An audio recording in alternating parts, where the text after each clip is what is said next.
이 문제는 A에서 B로 가야 됩니다. 지금 보니까 가로는 어쨌든 갔던 길 안 가려면 4이고요. 그 다음에 세로 길이는 하나, 둘, 셋, 넷, 다섯 개라고 해야 되나? 다섯 개라.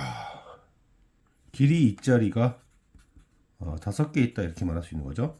그러면 총 길이라고 할까? 총 길이는 14예요. 근데 12라고 했습니다. 누구 기준으로 잡을까? 이런 거죠. 세로 기준입니다.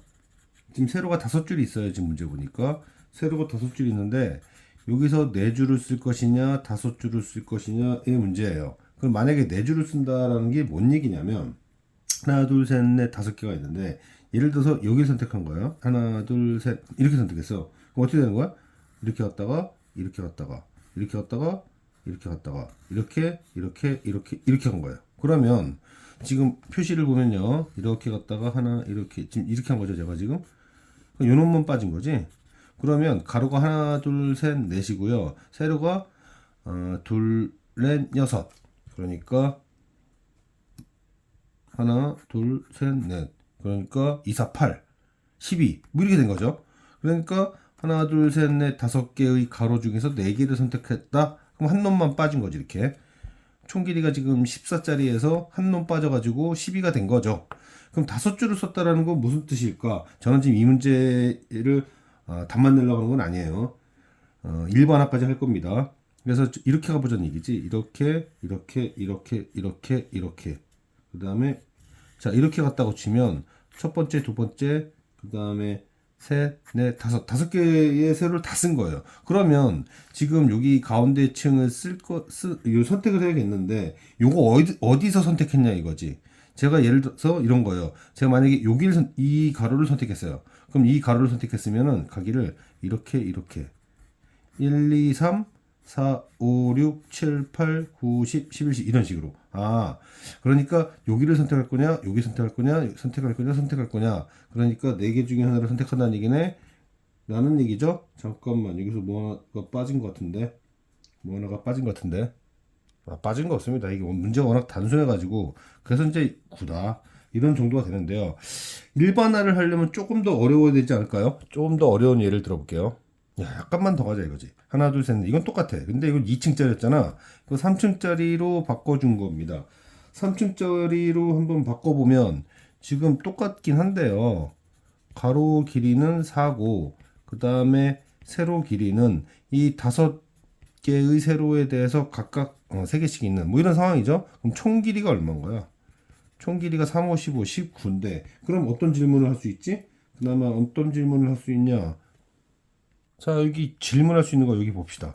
이 차이 2 났죠? 3층짜리잖아. 그러니까 질문은 어떤 질문밖에 못해? 3차이 나도록 길이 16짜리 한번 찾아봐라. 뭐 이런 식이 될 거예요.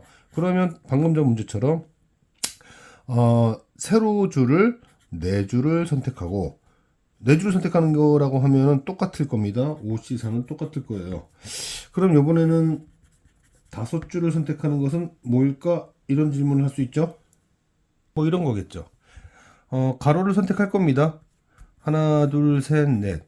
그 4개의 가로 중에서 하나를 선택해가지고 그 가로를 선택했으면은 그 가로에서는 얘냐라는 질문을 하겠죠. 8. 그래서 13. 예를 들어볼까요? 이거 얘 한번 들어보자. 그래서 제가 만약 여기를 선택했어. 그러면 하나, 둘, 셋, 넷, 다섯, 여섯, 일곱, 여덟, 아홉, 열, 열하나, 열둘, 열세, 열네, 열다, 열여 이런 거지. 그러니까 지금 잘 보니까 이거 3칸 빠지는 거구나. 그러니까 결국 3칸 빼는 거구나. 이런 생각을 할 수 있게 됐어요. 그러면 그러니까 여기서는 2칸이 빠졌던 거지. 그래서 총 길이 14 중에서 12가 됐던 거고 여기는 총 길이 19 중에서 16이니까 3칸 빼는 거였어. 그래서 세로 다 뺄 거냐 아니면은 가로 하나 세로 둘 뺄 거냐. 근데 이제 이게 이렇게 갈 수도 있지만은 제가 이렇게 갈 수도 있었던 거잖아요. 이렇게. 그랬으면 하나 둘 셋 이렇게 빠지는 거였어요. 그럼 일반화하면 뭐라는 얘기야? 그러니까 이런 식으로 질문을 할 수밖에 없겠죠. 이제 그냥 상상하는 겁니다. 써볼까? 그냥 굳이 이 문제에 대한 일반화 정도 한다면 가로는 똑같이 만들어놔요. 그 다음에 4 곱하기 n이라고 했는데 이 문제는 높이가 2였던 거죠. 그러니까 2였던 게 하나 둘 셋 넷 다섯 5라고 했어야 되구나. 그러니까 세로 길이를 그러니까 세로의 길이를 n이라고 줬는데 여기 따지고 싶은 것은 세로 길이의 합이 하나, 둘, 셋, 넷, 다섯인데 이제 2층이냐? 여기서는 이제 뭐였어? 이 자리가 5개였던 거지. 여기는 3자리가 5개였던 것처럼 그러면은 높이 n자리가 5n개 있었다. 하나, 둘, 셋, 넷, 다섯 뭐 이런 거예요. 그럼 여기서 질문할 수 있는 게 똑같이 어떤 질문을 할 수밖에 없냐? 그러니까 여기는 지금 보니까요. 똑같이 상황을 따져보면 여기 가로 길이는 4고요.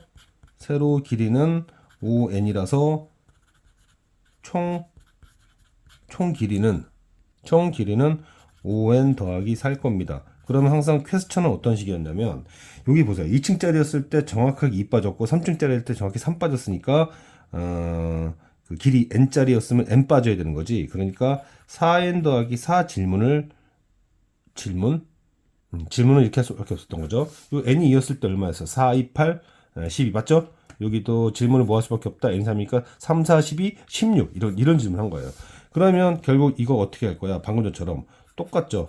네 줄 선택할래? 그러면은 이거는 뭐 바뀌지가 않습니다. 5시 4요.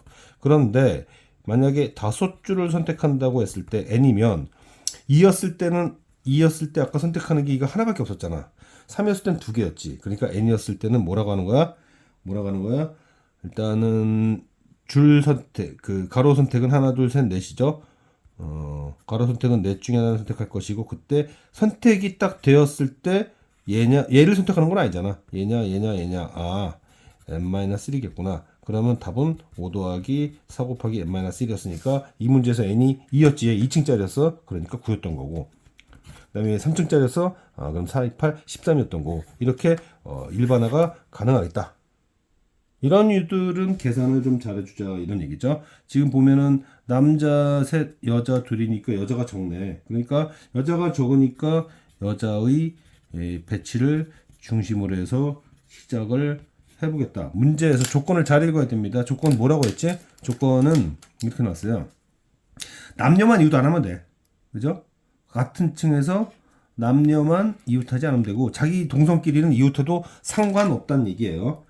그러면 이제 여학생이 배치가 먼저인데 이 여학생들이 같은 층에 있을 수도 있죠. 왜냐면 이웃해도 되니까. 아니면 다른 층에 있을 수도 있다. 그러면 이 같은 층일 때도 2층이냐 3층이냐의 선택의 문제 혹은 1층이냐 2 또는 3층이면은 층을 선택해야죠. 뭐 가령 2층이었다고 합시다. 그러면 이제 여자들끼리 배치를 해야지. 그럼 남은 공간이 하나 둘 셋 넷 다섯이 있었잖아.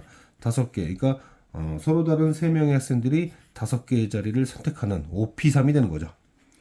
남학생들이 5개 자리로 대응이 된다. 만약에 1층이었으면은 어쨌든 1층이라는 자리가 정해져 있는 상태에서 사람은 구별되잖아. 그러니까 2명의 여학생이 3자리로 가시면 돼서 여자들 각죠. 그러면 이제 3명의 남학생들이 4개의 자리 중에서 선택하면 되는 거지. 이번에는 다른 층이야. 다른 층일 때도 생각을 해야 될 것이 2 또는 3층이냐. 근데 이제 1층이 문제인 거야. 이제 1층이 들어간 상태에서 2층이 들어갔냐, 3층이 들어갔냐 이런 문제죠. 그러면 2 또는 3층이라고 했으니까는 한 명씩 가는 거 아니야. 그러니까 여학생 2명이 층에 1대1 대응이 돼야 됩니다. 그래서 그냥 2팩이에요. 2 또는 2라고 하면 안 되겠구나. 그러니까 2층과 3층 이렇게. 2층과 3층에 2명이 1대1 대응돼서 여학생들은 사라졌습니다. 근데 이제 뭐냐면 2층이 그랬지 내가. 그치? 그러면은 뭐야 이제. 그러니까 누가 2층으로 가고 누가 3층으로 갈 거냐까지 한 거야. 갔으면은 좌우 선택을 해야겠죠. 그러면서 여학생들은 네 자리를 다 없애버렸어요. 그럼 남학생들은 1층에 다 가야 됩니다. 이게 몇 가지야? 48가지. 이거 아까 몇 가지였지? 144. 이거는 240이었던 거죠. 하나, 둘, 셋, 여기까지 왔어요. 1층, 3층, 1층, 2층, 2층, 3층은 대칭적이니까 그냥 2라고 한 다음에 한 가지를 따져봅시다. 그러면, 일단 이건 뭐냐면, 누가 1층 가고 누가 2층 갈 거냐라고 하는 층의 선택이 이루어져야 되고, 층의 선택이 이루어졌으면, 1층에 간 여학생은 이런 데 앉으면 안 돼요. 이런 데 만약에 여자가 이렇게 앉았어. 그럼 이거 다 날라가지. 남자가 앉을 때는 2자리밖에 없잖아. 그 여자는 여기 있으면 안 돼. 여자는 양 끝에만 가야 돼. 그래서 1층에 간 여학생이 앉을 수 있는 자리는 두 가지가 있고 2층이야 뭐 2층 두 명짜리 조는 뭐 아무 데나 가면 되는 거겠지. 그럼 예를 들어서 이제 여기까지 왔을 때 가령 뭐 여자가 이렇게 있었고 이렇게 있었다 시자 이거야. 그럼 이미 여긴 사라졌을 것이고 남학생들이 갈 자리는 세 군데가 가능하니까 남학생 셋과 자리 셋의 1대1 대응이 이루어지면 되겠다. 그래서 이게 96이다. 그래서 이 넷을 더하면 얼마냐 이게 528이다. 자, 인원이 적은 학생을 기준으로 하자 이거야. 그래서 여학생들이 같은 층으로 갈 거냐 다른 층으로 갈 거냐 이런 대칭적 상황 먼저 따지고 갔으면은 층에 대한 대응을 시키고 층에 대해서 일단 뭐 층으로 갔잖아. 2 또는 3층 갔어. 그럼 뭐 다 하는 거 아니야. 그럼 자리랑 여학생 1대1 대응 시키면 되는 거니까 뭐 문제될 거 없었고 1층을 가져가게 됐을 때는 여학생 둘이서 세 자리를 1대1 함수로 시키면 되죠. 남학생들이야 뭐 앉으면 되는 것이고 다른 층으로 갔을 때는 이 경우와 이 경우를 구별해 주되 예를 들어서 이거는 누가 2층 가고 누가 3층 가냐 2층 3층 갔으면 이제 자리 배정 받아야 되고 남학생 그 다음에 이거는 대칭적이라서 두 가지 누가 1층 2층으로 할 거냐 1층 갔을 때 2층 갔을 때 나머지 남학생 이런 식으로 효율적 계산을 연습해 달라. 이 문제는 문장 길이만 길어요. 이라는 수의 특징은 홀짝성에 영향을 안 줍니다. 홀짝성에 영향을 안 주죠. 여기다가 1을 주면 그러니까 1이 들어가면 홀수가 되는 거고 2가 들어가면 짝수가 되는 거 그런 어떤 의미를 갖고 있다. 그럼 이제 여기다가 세 자리를 채울 건데 이게 어떤 문제냐고 쫙 봤더니 0을 덧붙인 녀석이라고 했네요. 원래는 쭉 블라블라 하려고 했는데 이게 0이 돼. 그러면 그 얘기 무슨 얘기야? 여기가 짝수라는 얘기고 다른 말로 여기가 짝수라는 뜻이었어요. 결국 이 2의 의미 그 다음 주어진 조건의 의미를 잘 봤으면 된다. 그럼 여기가 짝수였다는 얘기는 다른 말로 얘기하면 홀수가 짝수에 나왔다는 얘기예요. 이게 포인트죠. 홀수가 짝수에 나왔다. 그러면 이 홀수가 없으면 혹은 홀수가 두 개 있으면이죠. 홀수가 없다는 얘기는 0, 2, 4, 6, 8이라고 하는 5개의 짝수가 그러니까 정확히 말하면 세 자리가 서로 다른 5개의 짝수를 선택해서 1대1 시키는 거죠. 만약에 홀수가 두 개 있다면 이때는 어쩔 수 없어요. 뽑아야 됩니다. 5개의 홀수 중에서 2개를 뽑고 5개의 짝수 중에서 하나를 뽑은 다음에 세 자리에 1대1 대응을 시키면 되겠다.